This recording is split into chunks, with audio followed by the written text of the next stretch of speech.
Ensuite, on a la terre qui elle est rattachée à tout ce qui est le système digestif, donc la rate et l'estomac.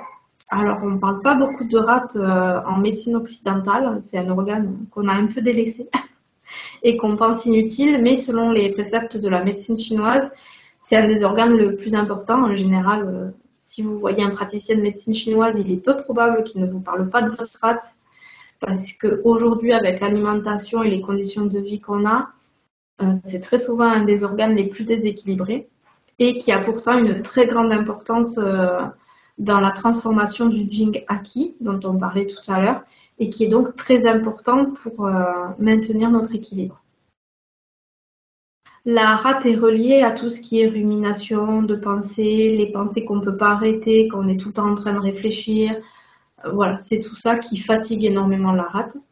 Et elle est associée à l'alimentation douce. Alors, le vrai terme serait sucré, mais c'est pas le sucre qu'on va retrouver dans les confiseries ou le chocolat, même si la rate adore ça, c'est du sucre extrême, on va dire. Et comme tout est équilibre en médecine chinoise, l'excès de sucre serait néfaste à la rate. En revanche, aller manger des sucres lents, de la patate douce ou ce genre d'aliments, ça va lui faire du bien sans que ce soit trop excessif.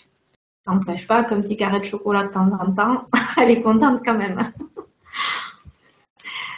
Au niveau des saisons, c'est un peu particulier pour cet élément, puisqu'on n'a que 4 saisons et on a 5 éléments.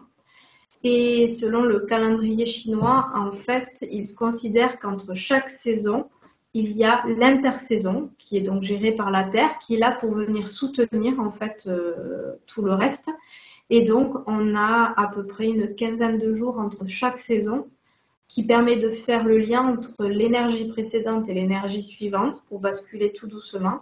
Et donc, on va la retrouver 4 fois dans l'année, cette Terre, en fait, entre le printemps et l'été et l'automne, l'automne et l'hiver et le printemps.